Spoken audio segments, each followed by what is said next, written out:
La DDSP 44 et la DPC 44 ont signé ce matin une convention, entendue par DDSP la police nationale et par ADPC la protection civile.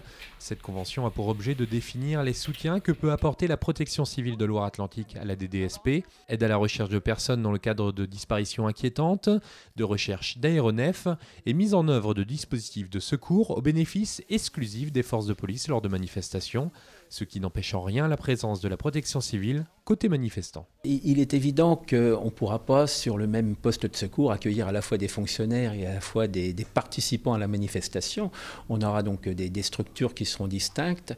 Il est évident que le secours aux policiers se fera en arrière, si je puis dire, mais on ne pourra pas accueillir, bien sûr, à la fois les manifestants et les policiers au même endroit. Et le fait d'avoir, dès le départ de la manifestation, un poste de secours dédié aux forces de sécurité engagées sur le dispositif, ça a un impact psychologique déjà, ça veut dire que nos fonctionnaires savent qu'il y aura une prise en charge sans délai.